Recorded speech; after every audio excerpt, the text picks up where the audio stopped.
I've always believed that I was destined to do something. If you're a 14, 15, 16, 17-year-old kid coming out of school and you don't know what you want to do, you're not meant to. Dyslexic, I used to get my D's and B's mixed around. I'm proof that there's always a way. If you believe that you can and you want to achieve something, you've just got to focus on it. You look at some of the most famous sportsmen, business owners, they haven't all had perfect grades. A lot of them have had to find their own way. When you're investing in me, I take that personally because someone's giving me their well-earned money to come to my club and pay me monthly. What's the goal? Goal is to...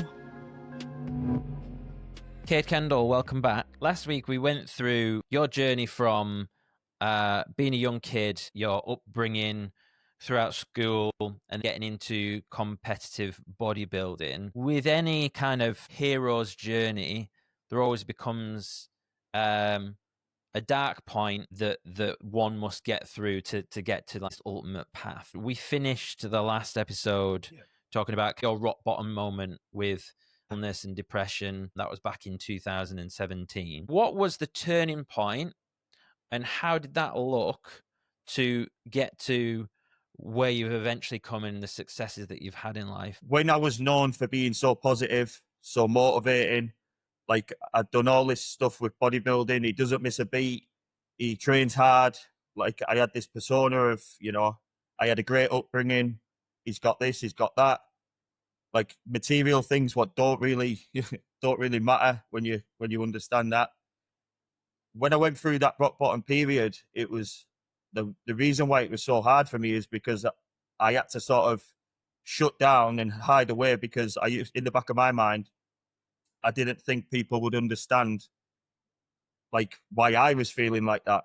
So like I said to you in the past one, I didn't leave the house and stuff like that.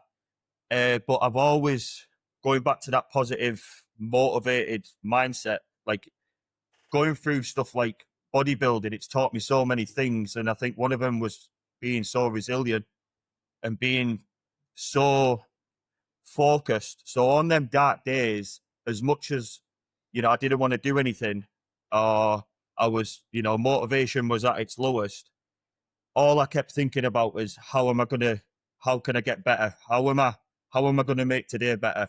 And then I've always been a very emotional, like when I train, anything I've gone through in my life, trials, tribulations, I'm a very emotional trainer, or was. So anything what made me mad, happy, sad, when I went into that gym, I was able to use whatever energy I was getting it from into my training, whether it was from a positive source or a negative source or something what hurt me, I could channel it. So I think what it was, the turning point was more so just not letting myself down, not letting my family down. And I used to obviously think of my family, my dad, my mum, my brother, like all these things going on, just how to get better. And I think it was the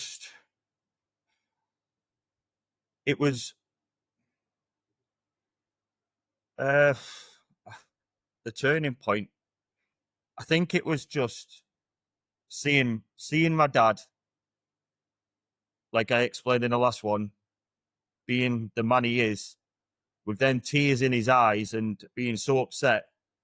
And then once I found out that I was right in what I was thinking, that it wasn't actually me, it was an imbalance within my body. It was like, right, now I need to put whatever these imbalances are, I need to be consistent and get myself better.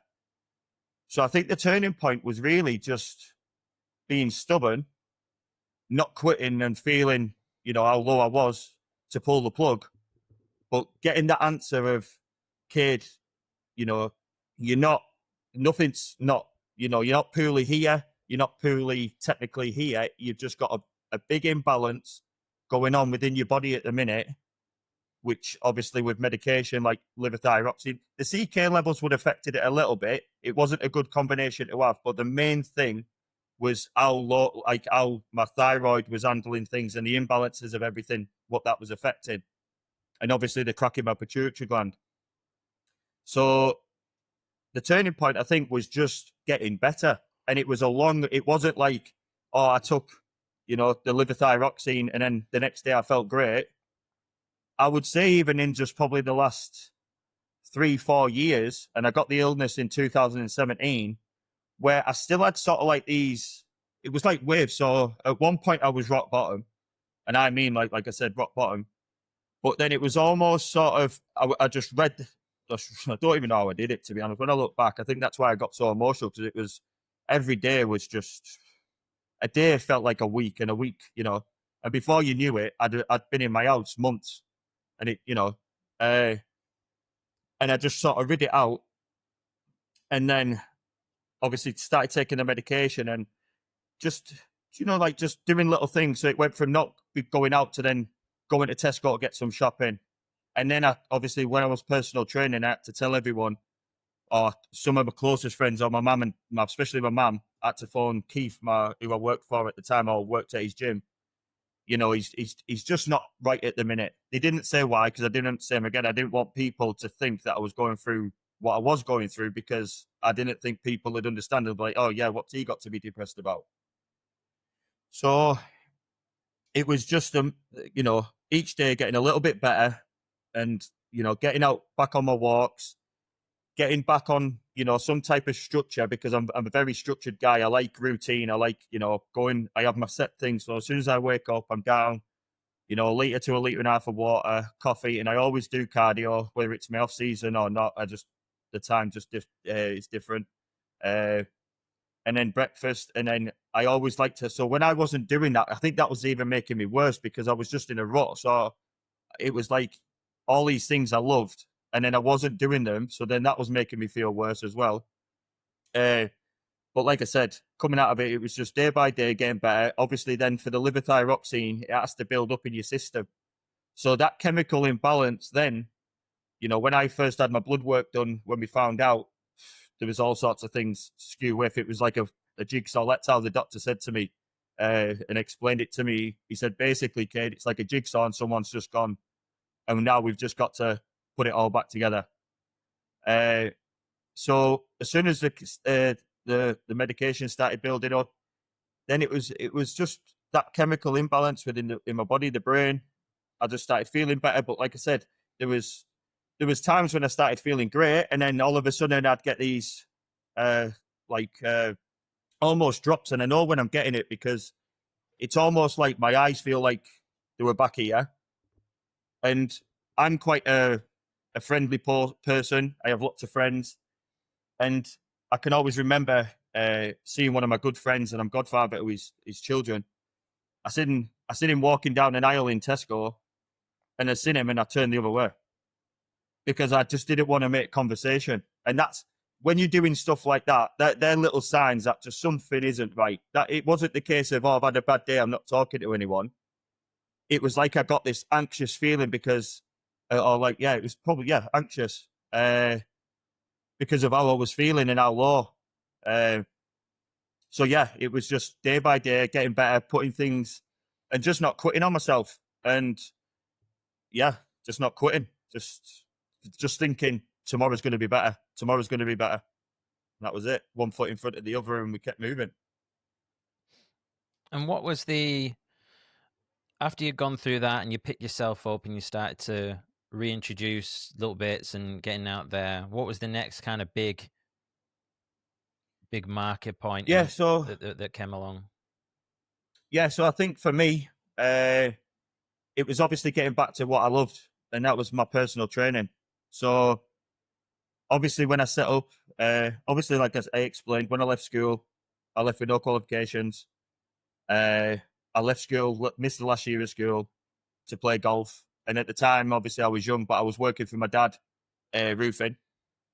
But then obviously when the golf dropped off, I was working for my dad, obviously full-time roofing. And then when I last won, if you remember, when I said I won the Novice Britain, it was at that time I was thinking about wanting to do coaching, but I never sort of took it up. I spoke to my dad; he was well aware of it, and he was like, that's fine. you know, I'll support you no matter what you want to do. And I can always remember, and I'll just to cut it shorter, is I won the NAB of Britain. I stayed over in Southport. I came back the next day. Mum and Dad obviously came back the day before. And I was living at home at the time. And I walked in and I was having a home cooked meal. Finally, I can eat properly. And my dad just looked at me and he went, "If you're going to do it, you need to do it now, son." And I went, "What do you mean?" And he went, "You need to set up now. You've just won that. You need to set up now." So basically, right there and then, I written a Facebook post saying that I'll be basically setting up personal training. I'll be taking on one-to-one clients from so on. Please get in touch. Please DM me for any interest. And within half an hour, not even half an hour, boom, boom, boom, boom. Messages, "Kade, I'm up for this. Book me in." People sharing my post. And coming off that win, obviously, I've always said, and with everything, I always wanted to prove what I can do. I think I needed to prove myself as an athlete, a bodybuilder, prove that I can get in condition, prove that I know what I'm doing with training before doing this. And that's why it was always in the back of my mind to sort of do the course of the competing and then do it. So it worked perfectly, especially at the time I was sponsored with Food Tech, which was at the time a very big company. Just for an example, Ryan Terry, who competes at Mr. Olympia now and is Mr. Olympia and is getting ready to prepare for his third title in Las Vegas this year, I was sponsored with him. And a mixture of well-known competitors. Max O'Connor was sponsored with USN, Dave Titterton, and the list goes on. It was like a big family. It was unbelievable. So with that being said, and the popularity and the name I sort of built within the bodybuilding world and industry and fitness and the local area, I went from basically, I think it was something like 6 PTs first week, then 8, then 10, and then before you knew it, I was consistent doing no less than 35 to 45 hours a week PT on the gym floor. And that was week in, week out for 5, 6 years, something like that. Just was this before the your health issues, or was that after? I'm trying to just figure. After, definitely. No, so before. So like I said, I was PTing. Yeah. And then I got my health issue. Yeah. And then that's obviously when I had to let clients know I won't be in. So I was off. I don't think I PT'd for about 6 to 8 months. Got you. Roughly. Yeah. And then I just touched base on when you said what was the turning point. So the turning point was, I came out of that illness, went back personal training, and then obviously that led into where we are today. But obviously went back to personal training before where we are now. What about like the gym? Like, where did this come from? Like, when did that become a thing? Did you always have that in your mind? This is going to sound weird, but I've always had this saying, and people can recall to this. I've always put on, it's from my very early bodybuilding days, but like when the first hashtags and that started coming out, like everyone was hashtagging everything. The vision. That's all I used to put. I had it on my sponsored top. I had it on everything. I had it on my business cards for my personal training. Everything. I don't know what it is, and obviously I've said it to like some of my closest friends. Not that it's a big deal, but it's a weird sort of feeling that I've always had since I was a kid. No matter what I've thought about, no matter what I've focused on, I've achieved or I've got. And I guess when I first started, if you can recall what I just said when I was personal training, it was like a process. I knew that I had to do that course before I went into my personal training. But then with the gym, I knew in the back of me, I didn't tell anyone that I wanted a gym. Maybe my dad, and when I first thought of it, but I was like, I'd love to own a gym. Imagine doing what I do now and owning a gym. That's what I want to do. So it was always in the back of me, and I used to think about it all the time. And when I was training people, and personal training, I had a little black book. No one really knows about it. And so when I used to go to gyms, even if I was training at a different gym and I liked something, after my session, I'd write it down. If I was training someone and they're like, "Oh, I wish you had that bit of kit over there for this reason. Oh, I wish the music was like this. I wish the lighting was like this. I wish the bathroom, da da da da da." Everything after each day, I used to write in a book. Oh, that bit of kit is better against there. That bit of, people prefer private showers rather than being in one. You know what I mean? And all this type of thing. People don't like the radio on it, Jim. Like, it could be the very minor little things to the big things. And I used to write down in a book. And so I always wanted to do, but I knew, and it was probably more so that, and I couldn't have done it at the time anyway, but because of how much it cost to set up.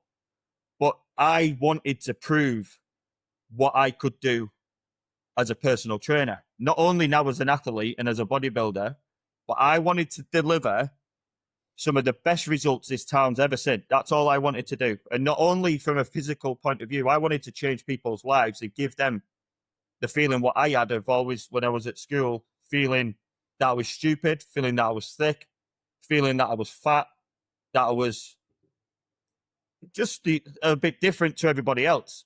And sort of thinking that I needed to be skinny, I needed to be intelligent, academically bright, and all this type of thing. And so, as you probably could tell, like on my new Instagram, the obviously at the time it was the unit body, now it's the coaching lab.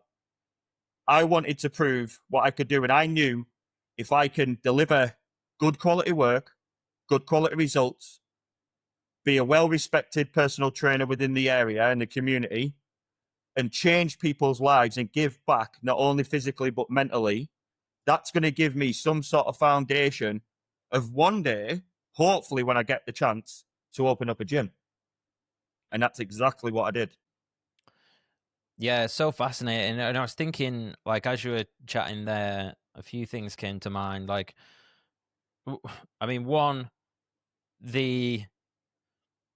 essentially what you did is you built a tribe before building the business, or you were building a business, you were building your tribe of people, this community, and then you went, okay, now we'll add the gym on top. And so many people get that the wrong way around because they just want to go and start the gym or open the restaurant or whatever it may be without having the tribe in place first. So you've got this. He's doing the small things. Exactly. And like, you've already got a network there that, if Kade started a gym, of course we'd go to his gym, you know? Yeah. And I was talking to my friend Heather the other day, actually, who goes to your gym. And she did say, one of the things she said to me was, it's like almost like he's telepathic because he knows what's needed. So the other week she spoke to me and she said, oh, she was thinking about rejoining. She said something like, oh, I don't know if they've got enough barbells there for me. Then I spoke to her the week after and I'd said that you'd been on the podcast, and she said, I went in the other week, and then it's like he knows. And he said, now they've got some new barbells or something. And what? And guess where that came from? Go on. Just Write noting it down. So how did you, let's dig into that specific. Did you just notice someone like looking around for, like, how did you pick up on that? Yeah, so we've got lots of bars, but we've got lots of members as well. And obviously putting in the new functional, before the functional area is what it is now, I didn't really not feel the need, but, it's trying to add things at the right time. Because you know what it's like when you've got a busy gym, people just leave things everywhere. But that was one of the things in my notebook that I knew people were like, when it's on a busy night, because obviously we've got like 3 benches upstairs. So you've got a decline, an incline, and a flat bench. So there's 3 bars. Then you've got 2 deadlift platforms, a squat rack. So there's 3, 4, 5, 6 bars. So I was like, right, when I do this functional area, and I want it to be, and obviously we can get into that and the reason why I structured that, but that was one of the main things I said. Like, when I ordered all the kit, it was, right, give me another, I think I ordered another 7 bars. I knew I had to just sort of deliver good results, gain that confidence and trust and belief from the members, what are and past members and current members. I had to build that trust within the community that I'm going to bring something and I'm going to bring something different to the town, and they need to trust me. Do you know what I mean? So it was like, and I knew if I did that consistently over time, and even like things how I used to treat like going to every show, doing all the little things what I noticed that coaches didn't do. Like, you know, I can't think of many shows that I haven't, you know, paid, and same again, paid my own way, you know, going to the shows, staying over in the hotels with them, making it an experience rather than them getting to the show in a quick FaceTime. Yeah, you could get on stage. Like, we plan it all. We stay over in a nice hotel. You know, I'm there for the full experience. So I almost try and create this community family feeling, because of I can relate to that, because that's what I enjoyed when I was sponsored with Food Tech. I wasn't just someone at the show competing. I was part of something. I want people to feel like they're part of something, and what they're part of cares about them, and we're going that way. If you support me and I support you, we're stronger together. You know what I mean? So I've always said, you know, I'm strong on my own, but if I've got the right people around me and the right members, the right staff, I'm a hell of a lot stronger, and the business. Mm. How do you go about surrounding yourself with the right people? Going through my bodybuilding career, I got to meet some fantastic athletes, some great friends who I'm still friends with now. Ken Roscoe was my coach. Like I said, I was around great athletes. And obviously Joe Walker, who we've spoke about, who got me into bodybuilding, who's still a current friend, and was my business partner when we first opened up the company. And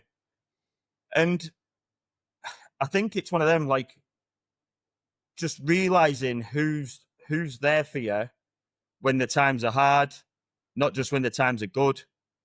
And, you know, I've always had a good wide range of friends and a good foundation in support when it comes to friendships. They've always been supportive. I've never really had people who are bitter or don't want me to do well.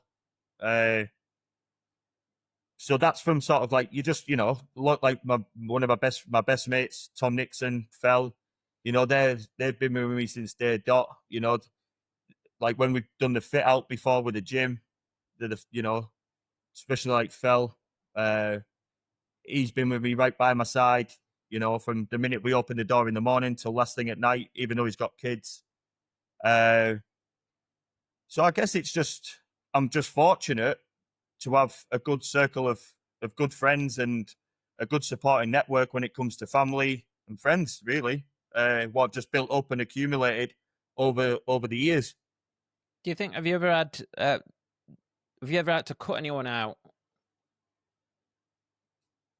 I wouldn't say. This is probably more so like with what the question you just given me is more so what I'm learning the older I've got and the more I've progressed in business, that not everyone's on the same path as you. And as much as I've got the support and as much as I've got no sort of negative in my life, I would say, I've just got to understand that sometimes not everyone's on the same journey, and sometimes not everyone wants to see you do well. And what I will say is I've been distant of people. And yes, I've had to cut people out, but not what I would say friends, just people what are just not really good people. Which are for reasons what I don't need to get into, but I've had to cut people out in that sense. But I've not had to, someone who's true to me, someone who's close to me, I've not had to cut off. But I have distanced myself from certain people. As you see them maybe getting a bit closer, and then you're like, oh, hold on, I'm not sure about this person. Yeah. And I think it's... Go on, sorry. Because it's harder. The closer they get to your inner circle, Yeah. Then if you go, fucking hell, I'm not sure about this person, Yeah. then it gets much more difficult. Yeah. And I think I'm at that point now as well. Like, I'm 38. So you know who your day one's at. By now, you should know who your day. Not to say that I'm not going to gain new friends or I'm not going to let anybody else in, because, like we'll talk about, what I have planned for the future, that I'm going to become friends with people. I'm going to get close to people. But as in for like Brogan, my day ones, like my boys, my close girlfriends, like Siobhan Rook, she's my rock. People like them, I know my circle, and and that goes for family as well. I've had to cut out family members for things, which is just unfortunate. But there's things what I've gone through on that side of things where I just don't like a situation or how they've handled something, and I've just cut them out. But I don't like to do it, but I can quite easily cut people off if I feel like they're a bad apple of the bunch. Do you know what I mean? I can easily drop that apple and be like, it is what it is, I think people, like, perhaps people listening and now they're thinking about people in their lives that they maybe need to cut out, or maybe they've been cut out of someone else's life. I think you realize that it's just a natural way of life. It's like circle of life, isn't it? And it just Yeah. happens. It's like pruning. Like, Even like your friends, like, don't get me wrong. If I see some of my boys what were in school, like the group what I used to hang around with, I don't really see any of them anymore. There's a few what train in the gym, and it's more the case of, we'll have a catch up, and if I see them in, shopping or whatever, it's like, but you just got to realize, when you're a kid, you've got the whole world, you've got loads of time, haven't you? But then when you start getting older, that time becomes, you've got a partner, you've got businesses, you've got kids, you've got responsibilities.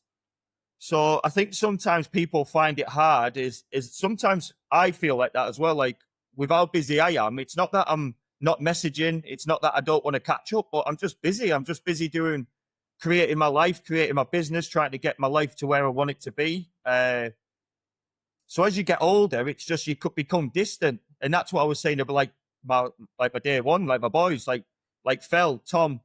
There's a handful of people, like, no matter how busy I am, they know I'm not messaging or I'm not calling them every day because I'm probably busy. Whereas I've had people in the past where they're like, I know that they're like, we're close, and then I'll see them, and then they're a bit quiet with me, and they're like, well, you had text me for like 2 days. I'm like, Jesus, like, I'm not 17 anymore where, you're just meeting up every day to go and hang around. I've got responsibilities. I've got a 24-hour club to look after for a start, which is a lot. Yeah, I think it's something. It's obviously the reason I ask and I'm interested about. It's something I've been experiencing myself at the moment, and you start to that example of, like, when you're busy and you're starting to do stuff and, like, getting places in business and stuff, and then it's like those who really have your back will know that you're just busy, that, Yep. like, that if you didn't text back for a couple of days, they know it's for a reason or whatever. Whereas the ones that get pissy, like, I think you've really got to watch that. You have.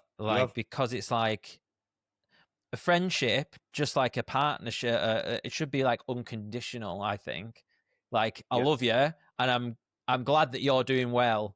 I'll be here for you. Do you know what I mean? Whenever you're ready, like, you carry on crushing it.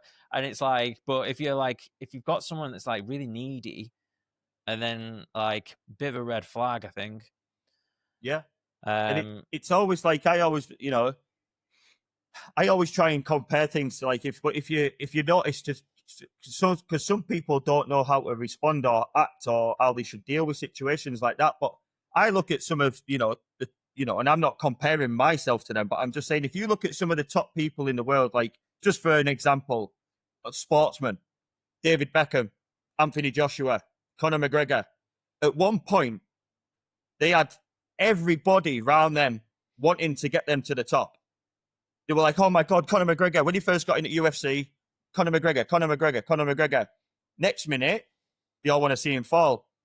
Maybe some of his own doing with the likes of Conor McGregor, but someone like so outspoken, no, not outspoken, so someone who delivers themselves so well, like as a sportsman, like Anthony Joshua, who's done amazing for boxing.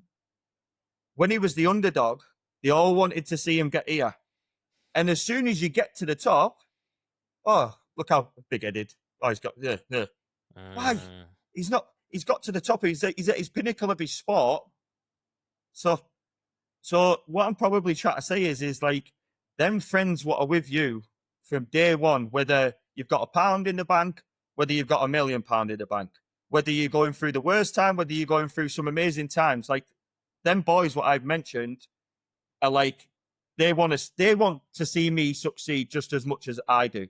But then you have friends what you can just tell, like, oh, I've done this today. Oh, right. Oh, yeah. All right. Right. Do you know what I mean? It's like, I think that's when you can sort of sit back. Not that it matters, not that you have to sort of do anything about it, but you can sort of just sit back and be like, I see that, you know, you're being there when you want to be there, but right now I need you.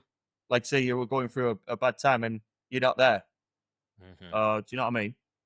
So I think you just got to be very aware of who's on the same wavelength, who's on the same journey, and who's really got your back.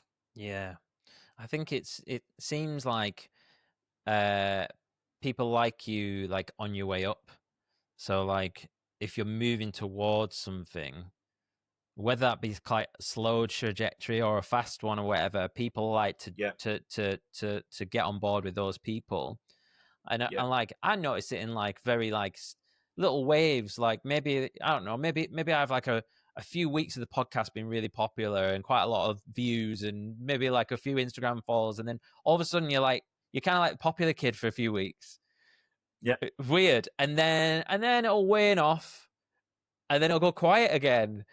And it's just so funny how like humans work in that way, where kind of like we're all probably subconsciously just like kind of looking for like who's doing well and kind of like just aligning with those people. But I don't think that's necessarily a bad thing, as long as you're doing something positive and you're not just like, do you know what I mean? Yeah. Like one thing I'll always do, like it's like I'm fully aware. Like that's why, if you notice, like we're just over 3 years into the business now. Without going into too much detail, the business is still really, really new. Like it's still fresh. Like, and if you think what we've achieved, if I got back some of the pictures when we first opened to now, what we've actually done to that club from a internal point of view to an external point of view to where the memberships are, it's almost like you've got to. I'm fully aware of, especially like same again things what I've jotted down in my book. One of my good friends who owns a gym came out with a great saying, and it was, "If it's not new, it's old." And what that sort of means is, and I can relate to it so well, is a lot of people. Say, for instance, let's just take me for an example, so it's easy to compare on here. Where I'm currently at with the business now, you know, we've got coming up to 1,500 members. It's laid out, it's perfect, it's clean, it's got all the hype around it at the minute. You know, I could quite easily sit back and be like, we've done it. But when you think you've done it, this thing called time is creeping up here, and times change. And I've always said, I don't want to be that gym owner where it's, oh, back when I did this and back when I did that. And, oh, I'm not doing that because when I did, and all this type of carry on. So that's why you'll see, like, if you, going back to what I said, like when we've opened and the business is still very, very fresh and it's still very, very new and delicate as in like what we need to do. I've bought new equipment. I've expanded. I've put a full mezzanine floor in. We've just ripped out the functional area because of how popular. My members love that area. I didn't have to do it, but I did it because they support me. So I see my gym and my thought process of how I see the gym is just like an investment in stocks or shares or anything, bonds. You invest in something to get a return. Now, when you're investing in me and my club, I take that quite personally because someone's giving me their well-earned money to come to my club and pay me monthly to train in a facility what's meant to cater for their needs. Now, it'd be very wrong and disrespectful of me to sit back on my morals in the gym and just let it flow and not put that money to use. So when you're investing in transformation unit, I could guarantee you are going to see a return with your money. I'll always do my best to deliver for the members, and I'll always keep striving to get transformation as big as I know what it can be. And I know that it will be. If you're anything like me, you're probably good at starting habits, but fail to stick to them over the long term. There's probably one or two, whether that be going to the gym or taking the dog for a walk, but struggle to maintain others around career, relationship, or life goals. If you're a long-term listener of the podcast, this won't be the first time you've heard me talk about habits and leveraging public accountability. That's why I created Indiip, the tool that helps you build healthy habits and stick to them. After creating your free account, you'll be given your own personal public profile link, which you can share with your friends, your family, coach, or followers. And when someone clicks that link, you'll be given a real-time notification that someone is watching your habits. I can't tell you how much of a motivator it is when you're stuck in a procrastination cycle and this little eyeball pops up with a number next to it. My productivity has gone through the roof since I started using it. It's that effective. Luckily for you, I'm giving away 100 free VIP months to my podcast listeners. There's no credit card required. Head to indiip.com/podcast. That's deep with two I's, indiip.com/podcast, or follow the links in the episode description below. Let's start crushing our habits today. What's the goal? The goal? What's the goal? The goal is to have the best training facility or facilities within the Barrow area for any type of sport, and to deliver something what this town's never had before,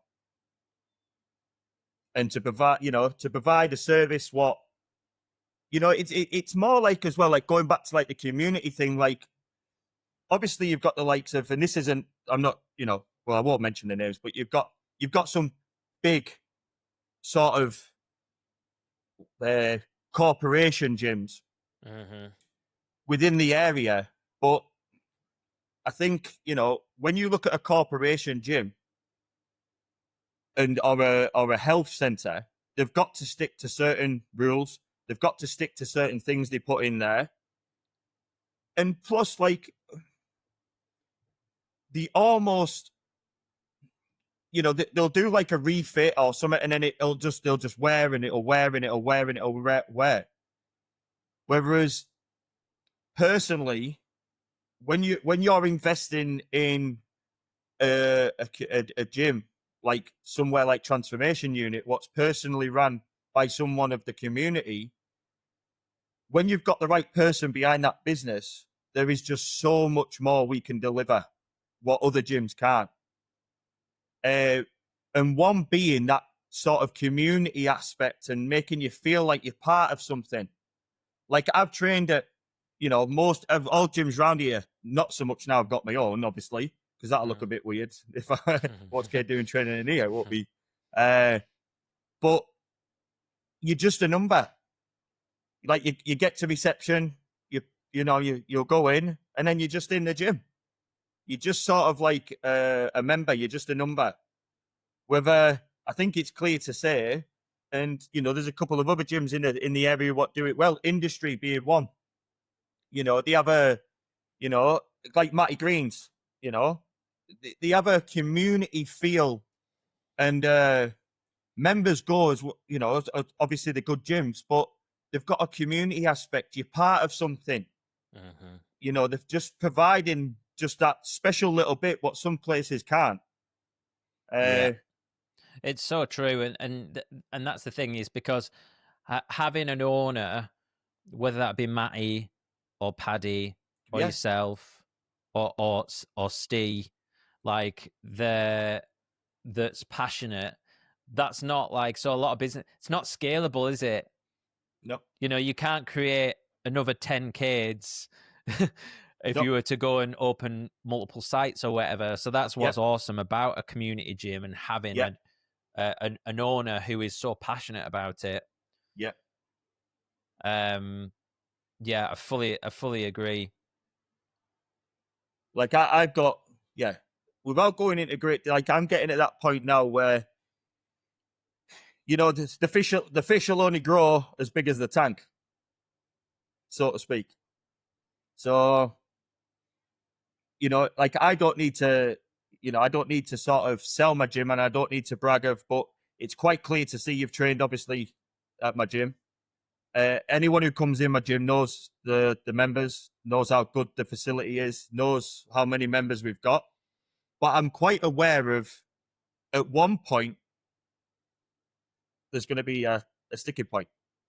Mm-hmm. Now it's like, now what? And this goes back to my notebook, what's next? I'm always thinking about what's next. And it sort of goes back to that saying, like I said, if it ain't new, it's old. And I know if I settle on if I sit back and I relax, someone's going to come, the new kid on the block or a new company on the block. And let's just say I'm going to be fully prepared for anything what comes to this town. Because one thing I've always done as well, and I think you'll probably see, like, sometimes not by choice, sometimes it's happened, unfortunately, like when we opened the gym, I will say it, like I was meant to be the first 24-hour gym in Barrow. But when we got the units and we got them, everything was done and signed and ready to go, I got a phone call off my dad, and the council got in touch, and I'm not going to mention any names, but there was a written complaint basically saying, why haven't we had to apply for planning? Why the X, Y, and Z? So the guy from the council has basically phoned my dad and said, look, Dave, I'm sorry, but you're going to have to apply for planning. You're going to have to do the proper procedure. Taking in mind that I've already transferred a big, large chunk of money for all the equipment, because it's all brand new. It was all brand new at the time. So we were meant to be opening in it was like November. And it was mad because I'll always remember the phone call. I was seeing my granddad in the old people's home, and I was sat in the waiting room. And at the time, I knew it was getting spoke about, and I just picked up my phone, and he went, guess what? And I went, we have to apply for planning. He went, yeah. And I went, great. I said, I'll speak to you in a minute, Dad. I'm just seeing Granddad, and put the phone down. So that's how it was. So this is making, like, and this can lead on to just showing people, like, not everything's plain sailing. Like, people don't know this side behind the gym, So we got refused, not refused, but then we had to do the planning. The gym got refused 5 times from that point. Really? So that's 5 separate payments to try and get it passed. And that's 5 times, like, it's got to get booked in. So it isn't like, oh, we'll put you in the next day and we'll have a talk. It's quite a lengthy period of time. Within that time, then I found out the gym group was opening, which is going to be a 24-hour gym. Then I found out another local gym was opening, which is a 24-hour gym. So going from, like, I thought I was coming with this new, 24-hour gym. There's not one in Barrow. To next minute, knowing that you've transferred all this money over, you've got all this stuff going on behind the scenes, what no one really knows about. And next minute, you've got to apply for planning, and these 2 gyms open in the December, I think it was. Whereas I was meant to open in the January. And I didn't open, I think it was gym. It was the February. So it'll be 4 years in this February coming. That'll have been 4 years. So going back to what we were saying though, it's like, and this isn't no disrespect to other gyms, but just relating into what we were saying. At first, I'm not gonna lie, it was like, oh my, like it was panic stations, like, oh my god, you know. But then all of a sudden, like it was like, hold on, like, wow, whippy do, like, there's another 2 gyms opening. You're kid. You've built up this community. You've built up this support. You know, you're not them. They're not you. So don't worry about what they're doing. You know, that I had that sort of attitude about it, to just obviously go in, like everything I always try and do is try and look at the positive side from it. So yeah, it was a case of just, let's just focus on what I can do. And what I basically did was just think, right, it's coming towards the end of the year. Like I was rushing to open because I was excited because I've always wanted a gym. I was rushing to open up in the November/December. But when you think about it, it's probably the worst time to open, because at the back end of the year, everyone's talking about works dues, Christmas. They're not bothered about because all of a sudden you had 2 gyms opening in like December time. And it was like post after post after post. This is coming. The gym's going to be this. Da, da, da, da. And to be honest, like, not to say that they didn't get some good traction and excitement, but a lot of people would have been like, oh, I'll worry about that in January. I'll worry about that in February. Like, I'm going on my works too. I just want to eat food at December. Like, I'm not bothered about dieting. It's winter. Like, there's so many things what could have occurred in people's mind from a business point of view. When you actually, if you were to sit back and say, I'm opening a gym, when's the best time to open? November and December are probably the worst times. Or just prior to December, maybe the back end of December going into January, because it's like January, new me, new year. But so I just thought, you know what? Nah, just hold back. Just hold back.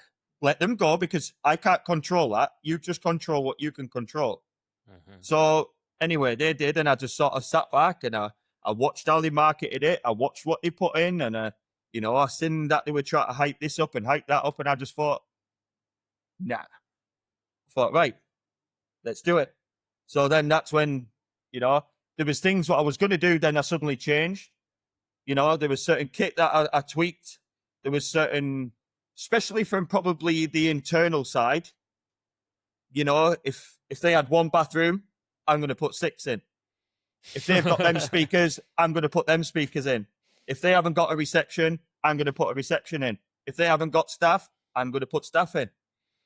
Do you know what I mean? So it's like, and this is just going, I'm only using that as an example of when you were saying about sometimes it's not, I'm not trying to be bitter, or it's not a negative that someone's done something and it's, you know, credit to them for doing it. But sometimes as a business owner or someone who wants to get from A to B, sometimes you've just got to sit back and don't stress about it, control what you can control, and think, right, that's what I'm doing, or that's what I want to do. Now, how do I do that, but better? And that's yeah, it's a bit of a cliche, isn't it? But every hurdle or every challenge, there is an opportunity. There's always an opportunity. So, and what you've done there is spotted, how can I make the absolute most of this? Yeah, I watched that. I think I'd get it wrong if I tried to say it, but a gentleman won an award, and he took on the award, and he basically just said, this is obviously a winning trophy, you know, and it's a prestigious trophy, but this is for all the losers. And everyone was sat back in the crowd and was like, what do you mean by that? And he was like, because you're the ones what are winning. Because through all the losses, through all the trials and tribulations that I've been through, I've learned a lesson to get me to this point. So when you can channel your thought process, and now probably people are starting to get an understanding of my thought process. And when I always try and say, it's very easy to say, oh, just think of the positives. Just think of it. And it sometimes that can be quite hard for someone if they're not a quite positive person.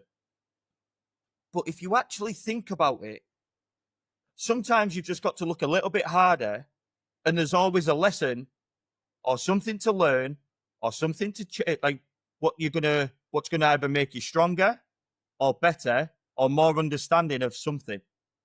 And I'm so glad and grateful that, you know, even things what went on with the business when I first set up, like you can imagine, like I went from leaving school with no qualifications, working at the golf club, at the driving range, and working for my dad with not knowing really what I wanted to do, to then basically transitioning into bodybuilding that went into personal training. When you're a personal trainer, I was just a sole trader. So you've gone from, obviously there's some responsibility because it was my own business still, but you've gone from a sole trading company, just personal training on a gym floor, to next minute owning a 24-hour limited VAT registered company. And that takes you into a whole different world of business, especially from a kid who was dyslexic, left with no qualifications. I'm going into a world, and I stepped foot into the lion's den, really. Like, it was like, whoa, like systems. I'm no good with computers. I'm like, but going back to what I was saying and where I was going with that is I'm so grateful that I went through some of the hardest times of the business and some of the things, because it made me learn. It made me have to adapt. It made me, you know, because if things were always done for you, you're not going to learn anything. If I had someone come in and just literally set up the system and just control the system, and someone said to me, okay, this is down, I wouldn't know what to do. I'd have to call them back out and probably pay again. But there's nothing with that business what I don't know about and how it runs, because I've had to learn.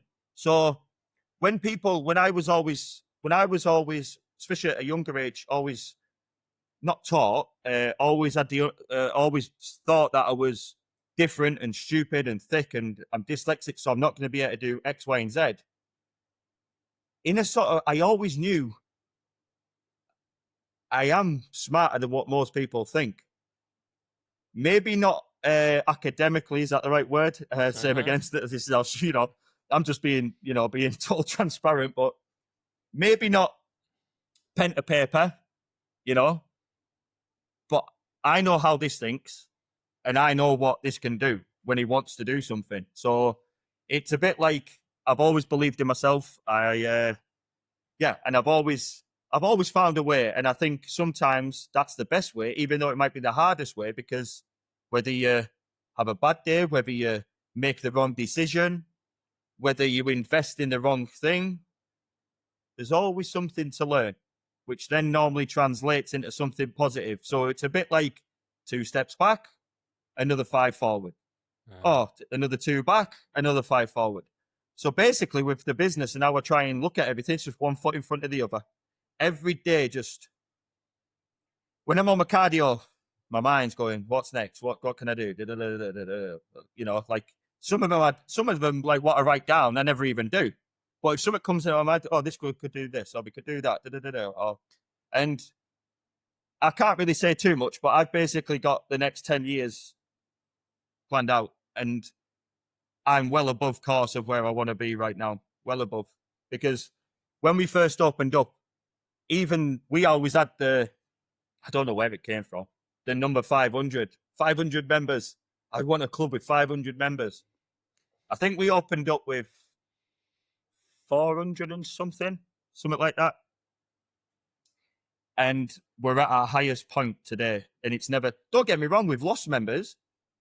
But 9 times out of 10, when we've lost members, it's because we're either too busy, sometimes, like, you know, that's just being honest and open, or they're either stopped training or they're moving away. I normally get the staff or myself to ask, you know, what's your reason of leaving? Because that's another opportunity for me then to take data, and another opportunity for me to write down of what I can improve on.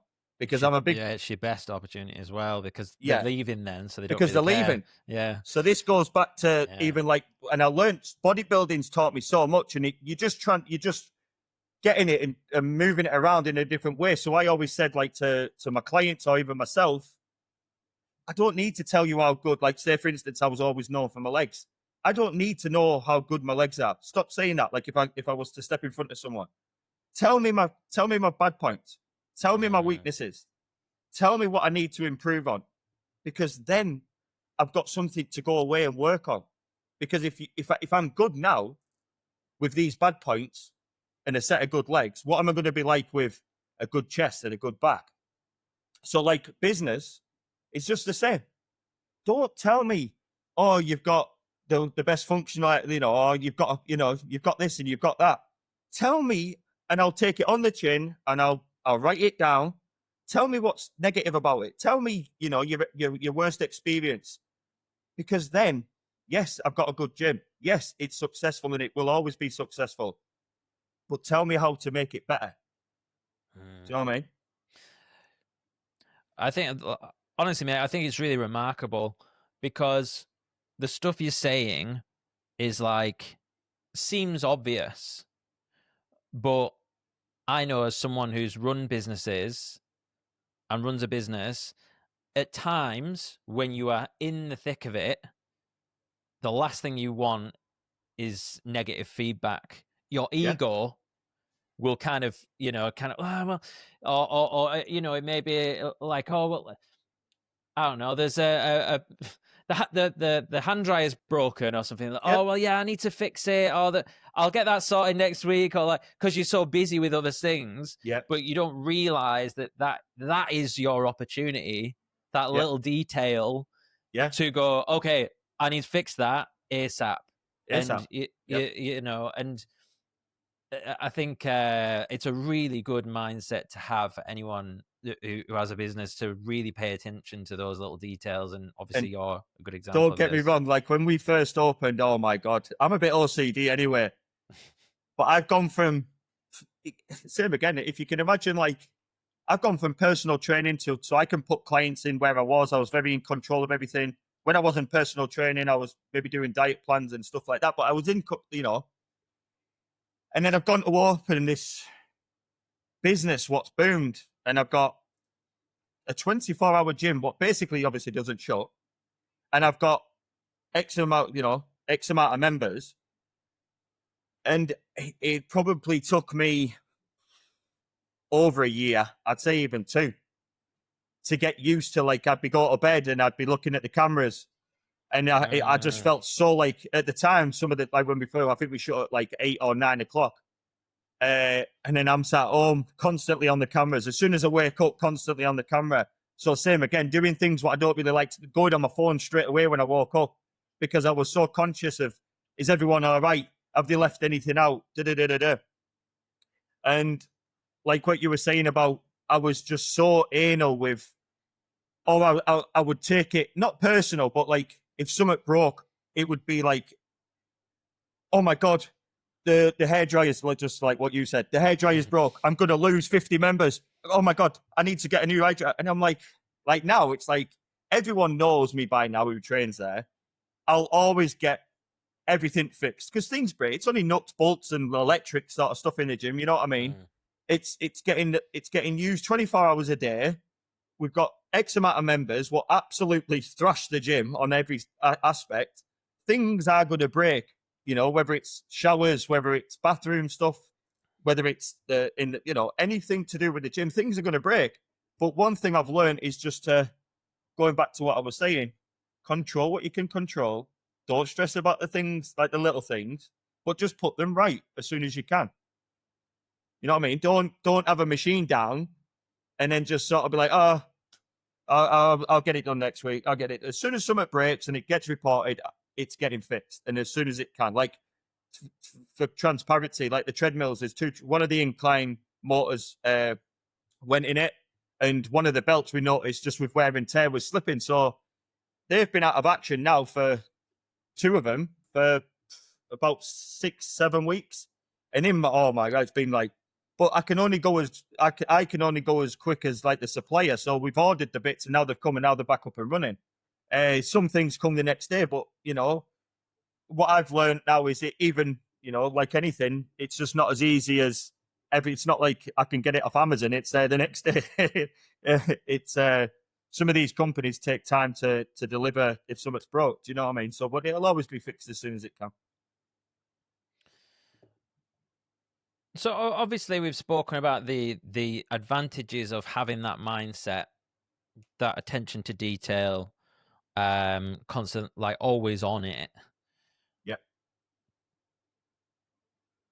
How have you been able, because I've often wondered that as well, about like if you had a 24 hours a day business, Yeah. like It's how do tough. you manage, like have you been able to manage switching off? What does that look like? Yeah. Uh, so as the gym's got, so when we first opened up at the time, like my ex business partner Joe Walker, we used to just, because same again, you just obviously I knew that I had to do everything gradually and grow the business according to what the membership was and what was coming financially through the system for the business to grow. So obviously at the time there wasn't any staff. There was me and Joe, and then the odd help here and there. And then we took on 2 staff. So to cut a long story short, as the business has grown, I've gone from, I was behind the reception a lot of the time, but what I was finding, and it was quite clear, like my dad would pop in at dinner time and have a brew, and he'd be like, and it was quite clear to see that at one point that was fine. Like when we had 400 or 300 whatever members when we first opened up, that was fine. But the busier we got, and the workload what comes with it, same again, I don't need to go into, but there's a lot, especially if you're a limited and VAT registered company. There is a lot of things you need to do, and it needs to be done on time, or you can mess your business up like that. So as quick as you've built it, you could fold it if it's not managed, even financially. Do you know what I mean?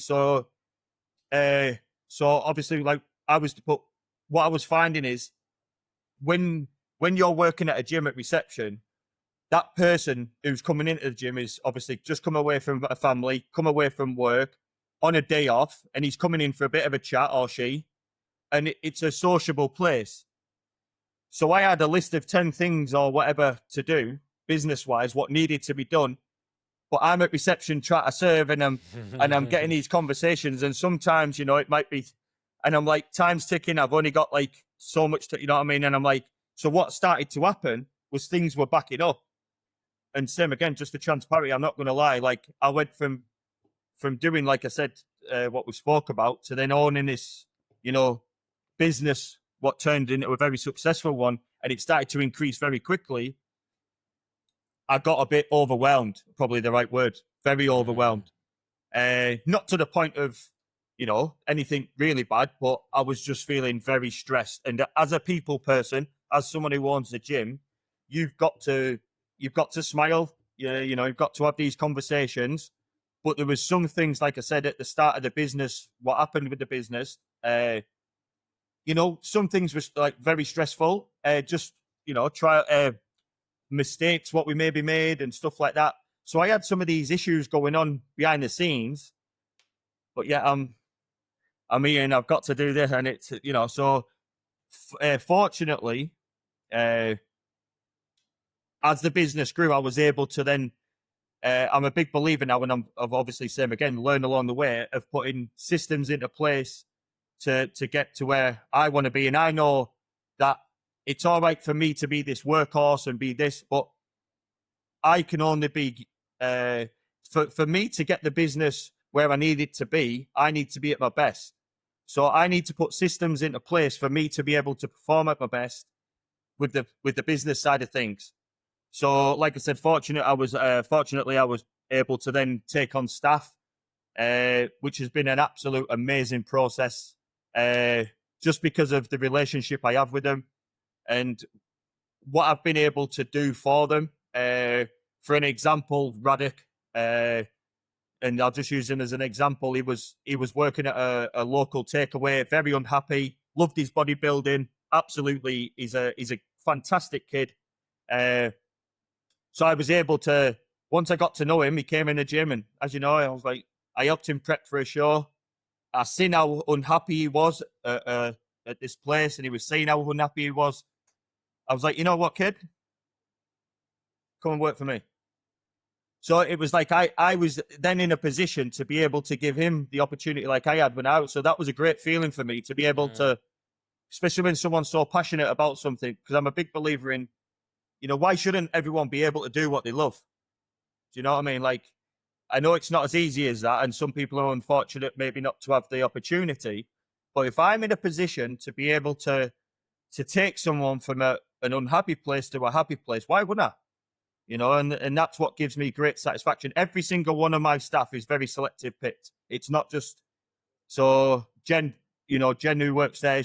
I used to personal trainer for the gym. What I used to personal train at. We've got a very good relationship. She's been with me with Day Dot. Josh has been with me since Day Dot, since the fit out. And then, like, say for instance, Annika worked at another gym. I knew she wanted to get into personal training, and more so at a bigger scale. And obviously times have adapted. So obviously there's all the online side of things now. And she wanted to progress. And she used to train at my gym, even though she worked at another gym. And I could see the potential in her. And obviously, when you're working at another place and things aren't set up how I would like it to be done for someone who's working there and working on the gym floor, I basically give her the opportunity to then come and work at Transformation Unit. And she's been able to come and work in a happier environment and create a business within a business of online coaching and personal training. So, and Holly Lucas, same again. Me and Holly have got a great relationship. And how I've managed to, and I think she'll back me up on this. She's a local DJ, but she wants to, and I know that sounds weird, but it's got nothing to do with the gym. But she's a very, very intelligent and clever girl. And I could see that in her. And she used to work at another gym at reception.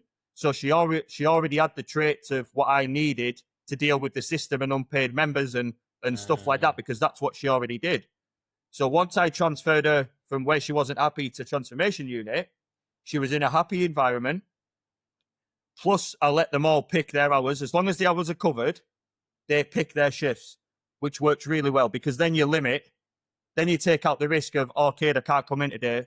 They pick their times, they pick their shifts, and they're happy as Larry. And I haven't had one of them phone in sick yet. So there is method behind the sort of madness. But going back to Holly, like, I've been able to have some conversations with her and sort of just open up, because when you're in Barrow's a great place and there's a lot of opportunity, but sometimes you just got to look further afield. And she was very sort of settled in with what she was doing just locally, when, let's face it, sometimes you've got to be confident in what you do and be able to expand. So, cut a long story short, she's managed to have some conversation with me, get that little bit of confidence, what I need, she just needed. And she's gone from strength to strength, not only down the gym, but in her career as well. So everyone who's there is not only succeeding for myself, but they've managed to excel in other things and other areas and other businesses themselves. Same as Radek. He's managed to set up his personal training and he works from the gym. So now he's in full control of his life. He works at a gym. He picks his hours where he works. And then outside of that, he can personal train in the gym for free of charge. I don't charge anything. So I pay them to work at Transformation Unit, and then they make money from Transformation Unit. But it's a win-win all round. We're all winning and everyone's happy. That's cool. Like it's like positive sum there, isn't it? Whereas a lot of business owners can be kind of like the terrified of, the staff starting up their own business or whatever, and so they'll kind of keep them like in like a bit of a cage or whatever. And I think, when you look at the most successful business owners, they tend to they just allow them to flourish, because they know that either one, it's going to happen anyways if they're going to go and set up on their own, but also if it's done right, it can help your business. One of the things that was interesting when you said you hired a DJ, and I was like, actually, that's quite smart, because a DJ understands vibe and atmosphere, and it's a great thing to have within the gym. Actually. So not only was she a DJ, she worked, and like I said, she deals with systems anyway. So so everyone's very selective picked, and like I said, my if they do watch this, credit to them. I'm very proud of them all. But like I said, they've been very selective picked. And it's mad because, same again, my book, the way I've structured it with how they work at the gym. When I worked for my dad, I seen how stressed my dad was running his own business. And it was, oh, Dave, I'm not coming in, and pulling sickies. And so I know that's not gym related, but this goes back to the book.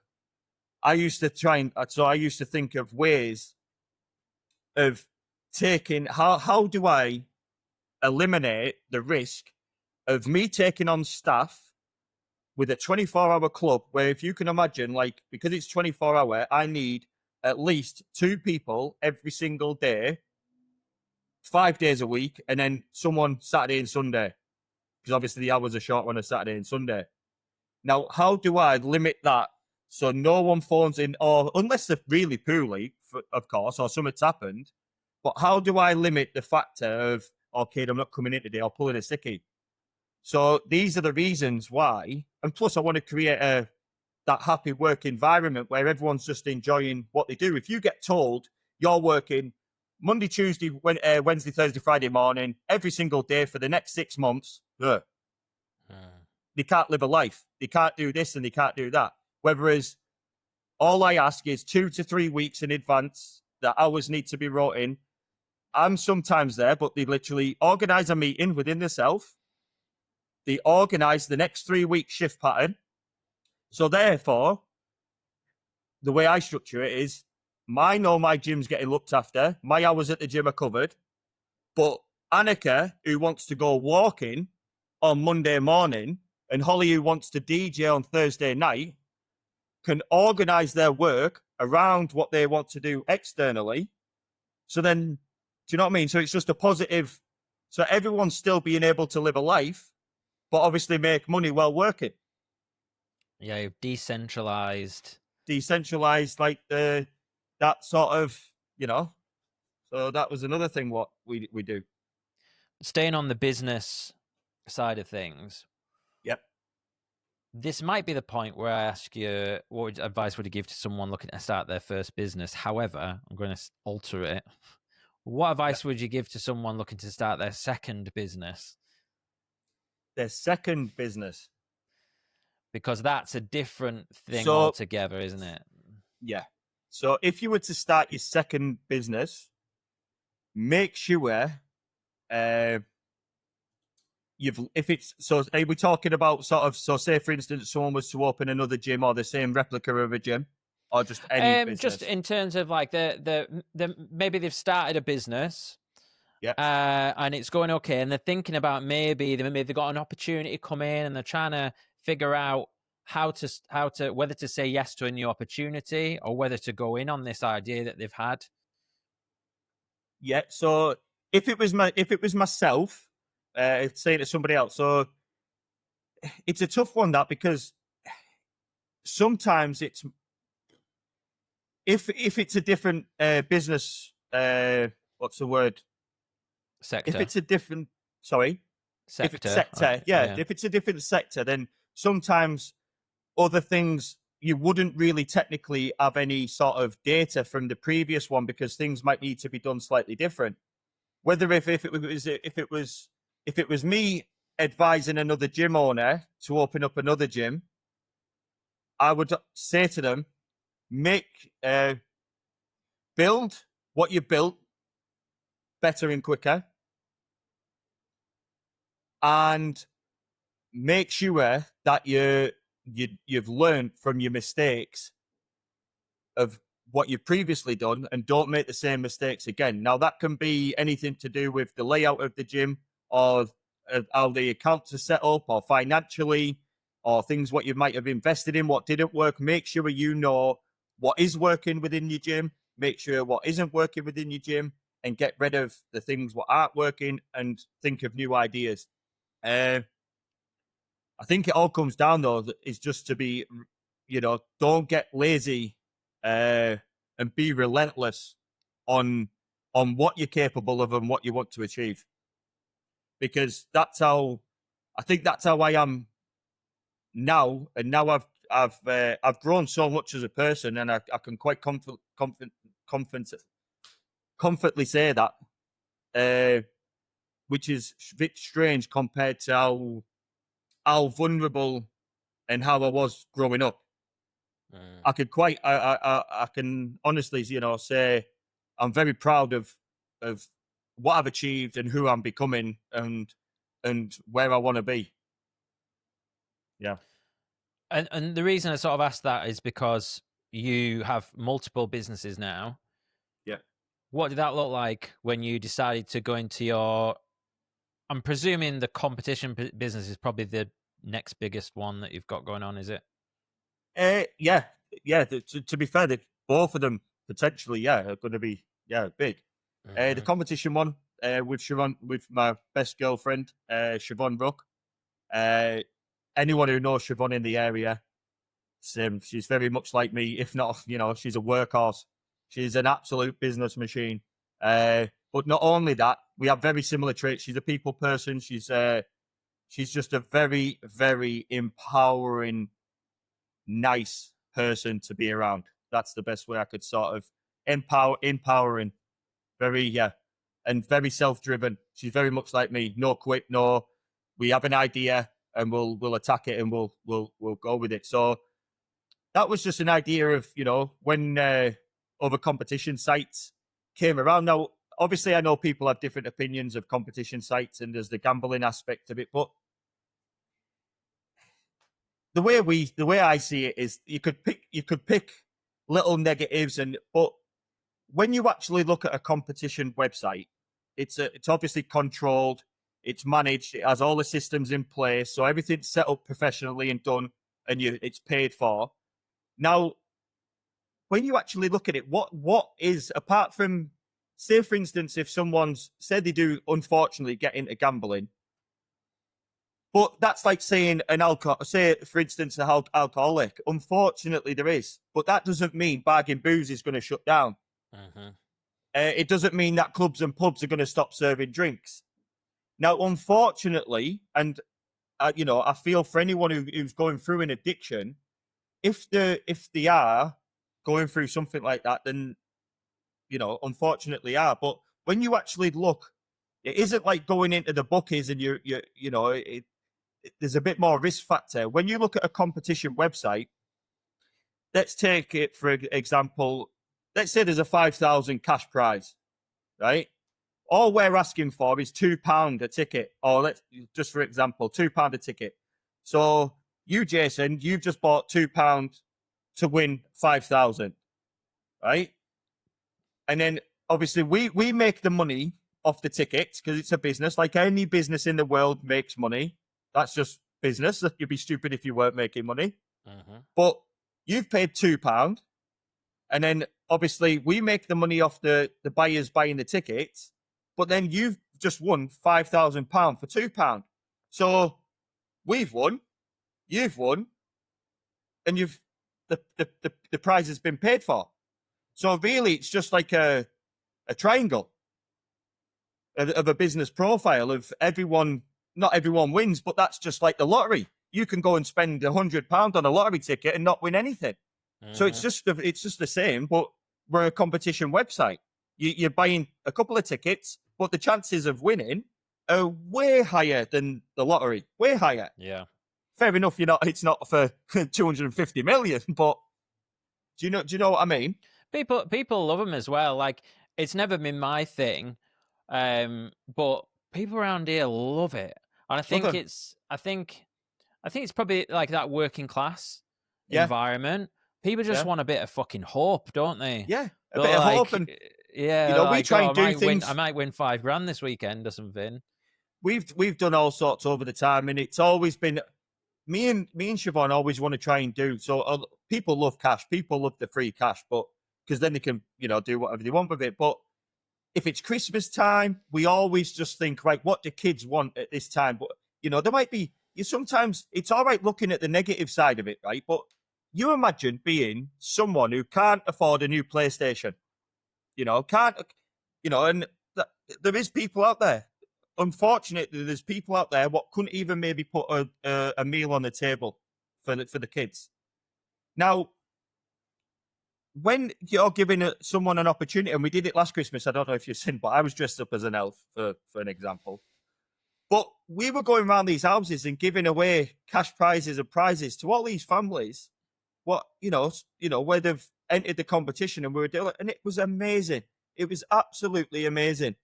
And I think what stands out for me and Siobhan was a football one. I think it was Liverpool. I'm sure it was Liverpool.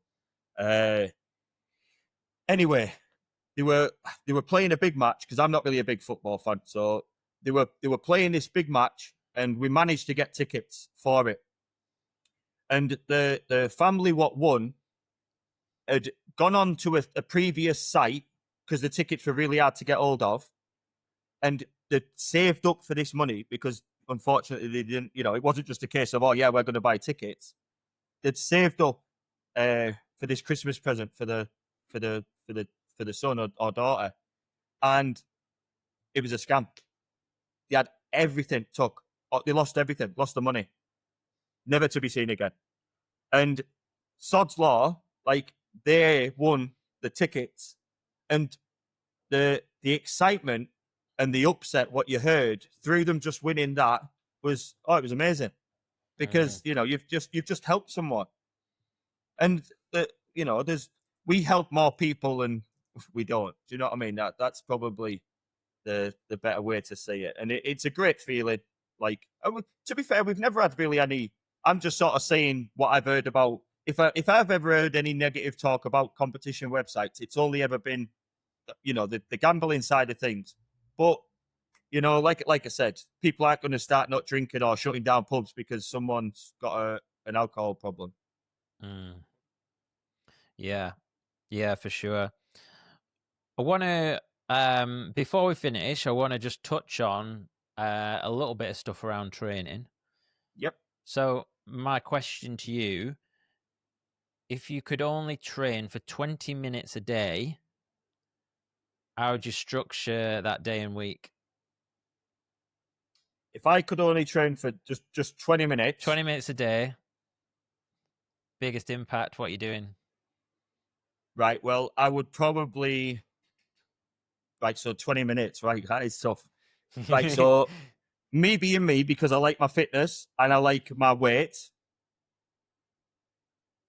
I don't know whether to do 5 or 10 minutes. But I think I'll just make it no, because I don't think 10 minutes should get it in. But you could do if you trained that. I would try and split the 20 minutes up to some sort of interval cardio.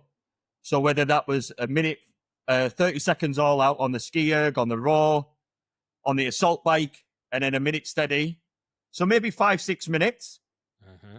And then what I'd have set up at the side is a deadlift and a squat. Interesting. So like VO2 max intervals. Why are you doing it that way around? Why wouldn't you start with the strength? I'm thinking injuries as well. So I would prefer to get warm before I went into a squat or a deadlift, because they're quite, we haven't got time to do. If I didn't just have 20 minutes, I would literally maybe start with, I'd probably start with deadlifts first, maybe. But you would do your build-up sets. You'd have time to warm up. So 20 key aside, 10 key, and then build up to your top set. We haven't got time for that. So what I would. So are you treating that hard row or ski as a warm up, or as part of like a fitness? Maybe the first 1 or 2. So the first 30 seconds to But yeah, I think if I've only got 20 minutes, I want to feel like I've done something. So I'd probably get on a good steady, like hard 30 seconds, a minute steady, and then the next one, 30 seconds flat out, steady for a minute, 30 seconds flat out, steady for a minute, calorie expenditure, get the heart going, the arms are warm, the shoulders are warm, you've been pulling, say for instance, you're on the assault bike, your legs are warm, and then maybe have a minute rest, and then go into like a squat. Or if you didn't want to, if you weren't treating it too much as a strength exercise and too much of a compound and working in really low rep ranges, you could then superset a squat and then go into a deadlift. And then, do you know what I mean? And then rest for a minute and then squat, deadlift. And you'd be looking and on those, with the original example, would you be going like low reps, like 3 to 5, something like that? What, on the squats or or both? I don't really. I train I'm more of a hypertrophy sort of trainer. I'm heavyweight, lots of sets, lots of reps. Yeah. So I'm So like 8 to 12. yeah, 8 to 12 normally. Yeah, yeah, Mm-hmm. definitely. All So right. So that's Monday. What are you doing next day? yeah, but then same again. I wouldn't. Yeah, if I only had 20 minutes, I think that's just a nice all round. You know, squats are a good solid movement. Deadlifts are a good compound. You're using basically everything. Yeah. And then if you've only got 20 minutes, interval training's good, because obviously you're taking your heart rate up past like 3-4, and then bringing it back down probably to a steady zone too. So we're getting some fat burning in there with some, getting that heart rate up. Mm. What about other days then? So, and what I'm looking at here is like, if someone's low on time, they say they don't have enough time for the gym, but they can spare 20 minutes. I'm kind of like, Right. what So is yeah, the? so it depends on what training you're actually into. But so if we're But talking, they want to be fit and as jacked as possible, like oh, they want to be kid. fit. It's yeah. So personally, if you want to be as jacked as possible, I'm a big believer in the hypertrophy will create, but it's a good question, because one doesn't play a role without another one. Because technically, your strength work, what maybe you would work on more in your off season, correlates with your hypertrophy training. Because Mhm. technically, if you can lift more weight with the correct form, technically you should be building more muscle. So if they want to be jacked, and we haven't got to, like, I would tend to go towards more of the interval training for cardio. So whether that's sprinting on the treadmill, stairmaster, you can do it on anything, skier, rower, assault bike, 30 seconds fast, minute steady, 30 seconds fast. And then if we're wanting to be as jacked as possible, I would probably like to combine 2 compound movements with sort of the rep range of 8 to 12 and superset, if we only had 20 minutes. If you want to, and would you do that the same day? So would you like back concurrent days, or like if you were doing it, let's say you had 7 days or 6 days, Well, would you if you did it like that, then you could maybe, say for instance, if you'd split it up, if you trained Monday, day off Tuesday, trained Wednesday, day off Thursday, so if you trained 3 days a week, then you could do obviously your intervals every day. But what then you could do is push pull legs. So then what I would tend to maybe do is 10 minutes, or so let's just say 5 minutes, 5 minutes intervals, or 6 minutes would work better, wouldn't it? So then you've got 6 minutes intervals. And then I would go, let's just do a bench press, because it covers all the chest, and a side lateral. Because you're getting a little bit of tricep when you're doing bench. You're doing chest, then you hit side laterals. There's your push. Then on Wednesday for pull, I would do intervals, and then a deadlift, and then a pull up or a pull down. And then on the Friday, I would do my intervals, and then I would do a squat with a stiff legged deadlift. Okay. Yeah, that's cool. Makes sense, doesn't it? Yeah. So stay with compound, because you're going to hit as more muscle than you would otherwise. Yeah, I would. And Really, what you're sort of doing there is creating, apart from the leg one, you've got like a compound movement with an isolation. So on a Monday, you've got your compound chest with a little bit of tricep and a side lateral, which is an isolation movement. yeah. On the Wednesday, we've got a pull up, which is an isolation movement. And then what I would do maybe is switch from week to week. 1 week I would do deadlifts, and then the next week I would do like a barbell row. So then on the Friday, what I would do for legs is, like I said, the squat is a compound movement, but then obviously the hamstring is the stiff-legged deadlift is technically I call it an isolation movement. It isn't a compound movement. I like it, you're stretching the muscle. But I would only do the the stiff-legged deadlift if I did the barbell row for back, because technically if you're doing a deadlift, you probably use some hamstring and glute when you're doing a deadlift. Mm-hmm. Does that make sense? Yeah. So on the day that I did that, if I did legs and it was the day I did a deadlift, on the back day, I would, on the leg day, sorry, I would do squats with seated hamstring. Nice.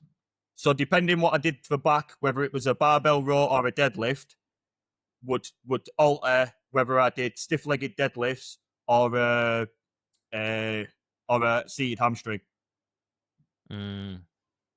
And I guess just thinking about the warm up, like the intervals, probably best to stick with the ski or the row, because you wouldn't want to be going straight into running.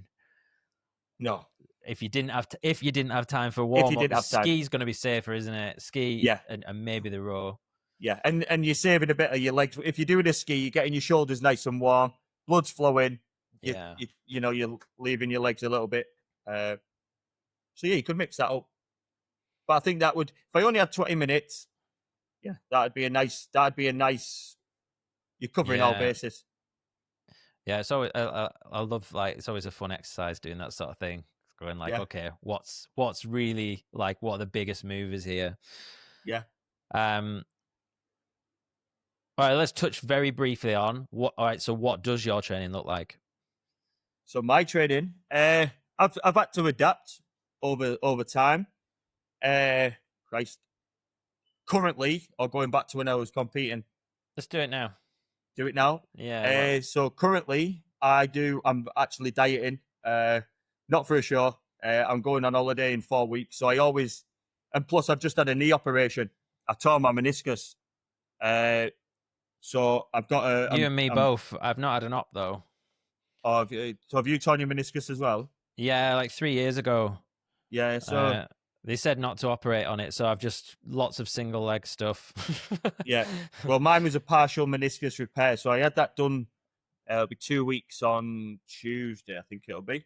Okay. So anyway, I'm back at So I was back on the Stairmaster 4 days later. Nice. So anyway, so if you take it currently, I'm doing on my training days, I'm doing 45 minutes cardio of a morning, whether that's on the bike at home or the Stairmaster at the gym.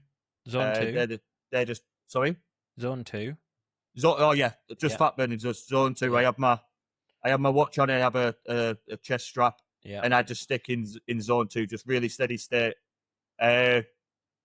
So yeah, there's my cardio, and then I do a 45-minute walk of an evening on my training days. I've just bumped it up a bit, and then on my non-training days, I'm doing an hour's cardio in the morning and an hour's walk at night. So that's the cardio aspect of it. Mm-hmm. As in for my training, I am currently doing oh God, is it? I had it written down. I am because I've just changed it. I tweak it depending on what I'm doing. So we are currently back biceps, chest and triceps, legs off, back and biceps, shoulders and triceps off. And that's my current split. And that's tailored to, more for what I feel like I'm trying to work on. So I want my arms to be bigger, and I need to increase I want to get my back improved as well. So we've got back twice, we've got bicep and tricep twice a week, and then chest and shoulders only once a week, and then legs. Obviously, I've got I'm quite known for my legs, so I've always been quite dominant there. So is that 6 days? So 3 or 5 with 2 rest days. Right. But the rest days, I'm just a big believer in. I just take my rest days where I feel like I need it. I don't have set days. I don't believe that you should have a set day where you rest, because obviously if work gets in the way, or if I've got busy day with meetings or phone calls, I can change my rest day to that day. Or if I'm feeling a bit beat up from training, I'll be like, right, I need a rest. But I've structured it like that only because I do like to have a rest after legs, because I do go quite hard, but obviously not at the minute. So I've always, wherever I've structured my training, I normally always take a rest day after legs. And I always like having a Sunday off. It's just always been a thing where Sundays is just you rest and then you start the week fresh, sort of thing. So Sunday's always off, and then the other rest day I just put it wherever I feel like I need it. You got any exercises or movements or machines or modalities, new stuff that you've had that you're experimenting with or that you've had some good results with? Well, Or is it this all is the basics?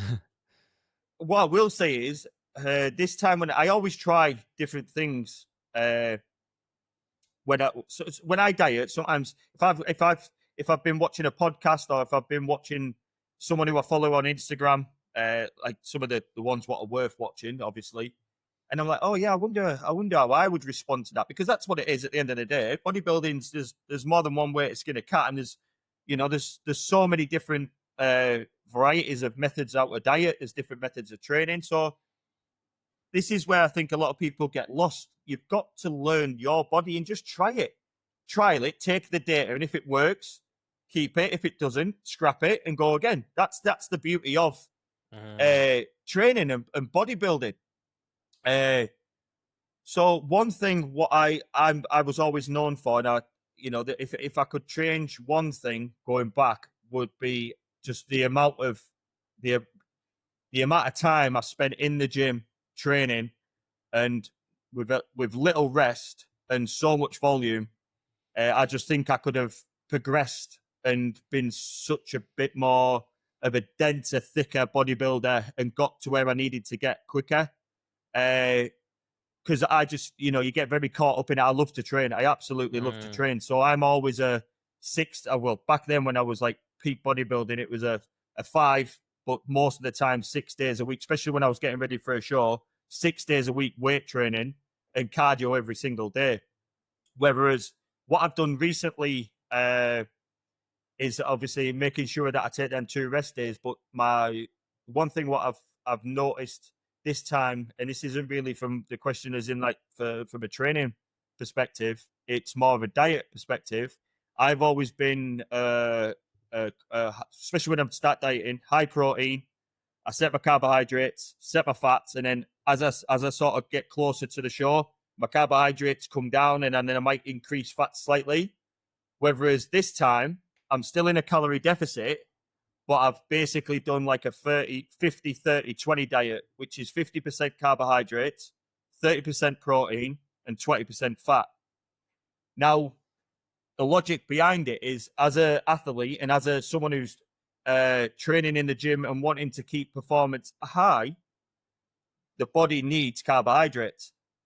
But I'm keeping enough protein in there just to obviously maintain and for a recovery aspect, because obviously carbohydrates are protein sparing. So what I've found this time is my weight has been coming down nice and steady, but I'm sat here today like I feel great. I'm training, because normally I get to the point where I've run my carbs down to like 100 gram. But because of the size of me, and this is just for me, by the way, this is because I'm like 6 foot, quite heavily muscled. What I find is if I take, or what I've found in the past, and what I realize now, if I take too many carbs away, my muscles just are that depleted and no glycogen in them that I just look flat. And I've always thought, but this time with them extra carbohydrates there, I'm getting better pumps when I'm training, even though I'm getting quite lean.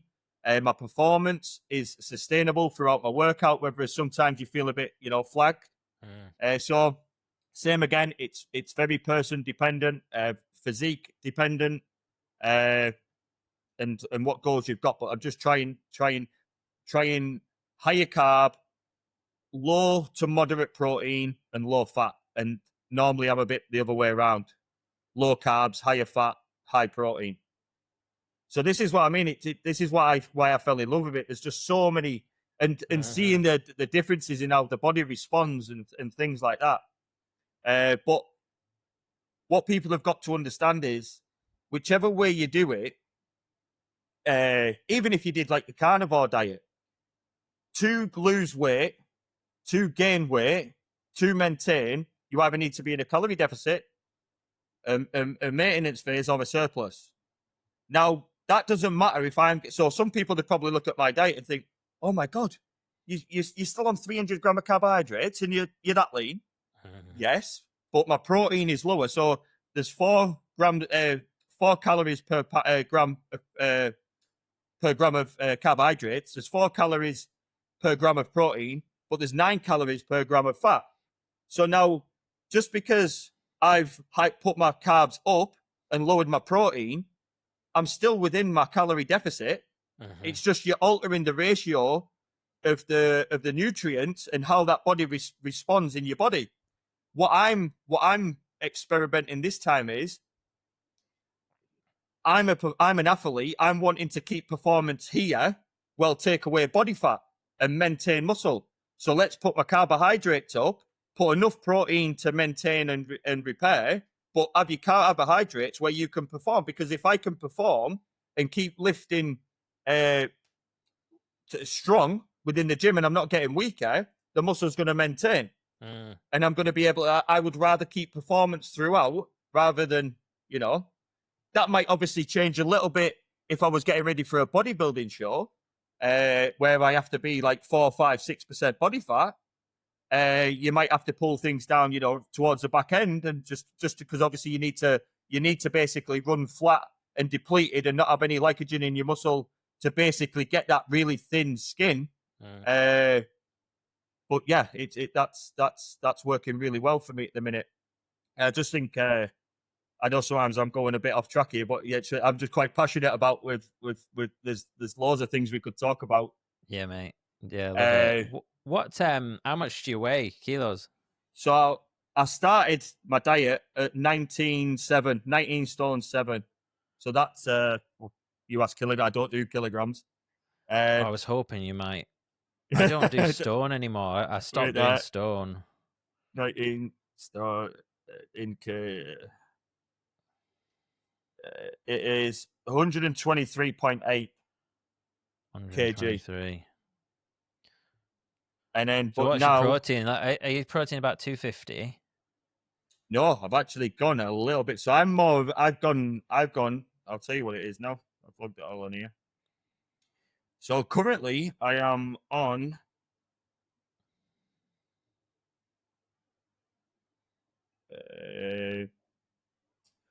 344 grams of carbohydrates, 206 grams of protein, and 61 grams of fat. 206 protein. Yep. Yeah, that's in that that's in like the 1.4 per kilo, I think, 1.4, is it? something like that. That's 1.6. in the lower range, isn't it? Yeah, it's really quite low. Interesting. So normally what I would do, I'm a very much, and I've said again, this is the first time ever I've done what I'm doing now. But I'm very much a 1 to 1.2 pound per kilogram, per pound. So if you did it in pounds. Yeah. But when I diet, sometimes I would take my protein to 1.5 per pound of body weight. So protein's really low for me at the minute. But same again, there's a time and a place for everything. And what I'm finding is my stomach's a lot better, just with a bit lower protein. So it's just giving my body a bit of a break. And like I said, I'm just feeling a little bit more satisfied, probably is the word, when it comes to meals, because the big bit what people struggle with is when you start taking away carbohydrates drastically, the hunger kicks in massively. Each meal I'm coming away, just because I've gone from 200 grams of say, or 100, my usual portion would be either 185 to 200 gram of chicken per meal, and now it's like 120.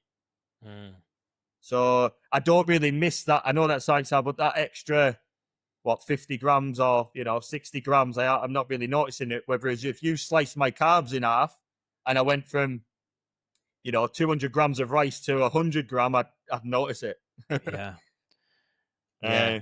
Oh, that's cool. It's so interesting to hear that, because obviously most people would probably think the exact opposite. And Yeah.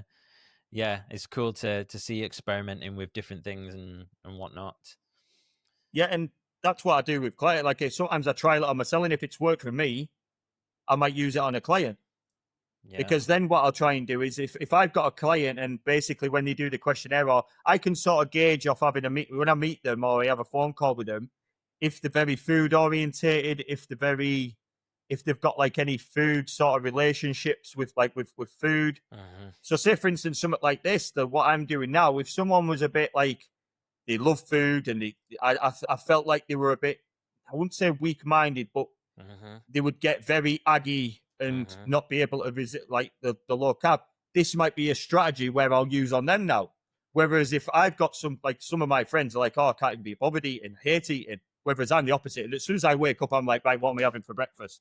Yeah. But if I've got a client then who's can't really be bothered eating, they're not really like, they haven't got this relationship or with food, and they're relying on it for like happiness or satisfaction, that's someone who I can be like, right, let's keep your protein high. Let's get you. And then this is someone who I could probably be quite drastic with carbohydrates because they Mm. prefer smaller meals. So Yeah. That makes a good coach. Sign of a yeah, good coach. Love it. Mate, this has been awesome. Really enjoyed hearing your story over these last 2 episodes. yeah, 2 episodes. Yeah, and love digging into some of this business stuff and obviously the training as well. So thank you very much. No, you're welcome. I want to close out with your 5 habits. If you could only do 5 habits for the rest of your life, what would they be and why? In the morning, Could be in the morning, could be throughout the day, up to you. So just 5, and ideally encapsulating a bit of everything.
Had to do it one last time, didn't it? Oh, just before the end.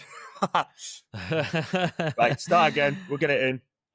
Okay, mate. So, yeah, 5 habits. Right, so 5 habits would be work on your weaknesses, incorporate either hypertrophy or strength training within your week, drink water,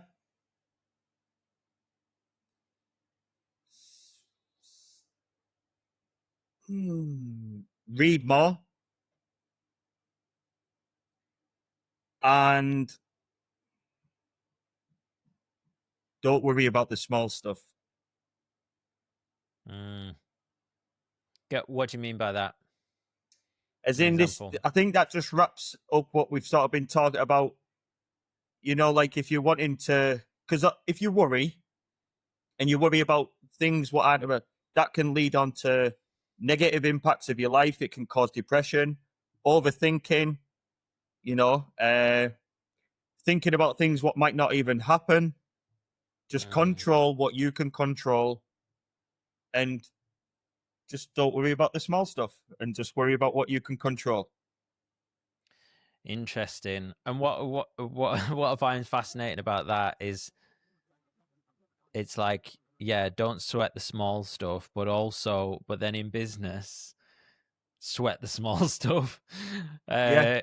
There's those little details. But Yeah. like, that's life, isn't it? You can have conflicting Yeah, I things. think and I both just be mean true. it as in like, yeah, just don't worry about the small things. Obviously, worry about the big things. Worry about things what could, but things what don't impact your life.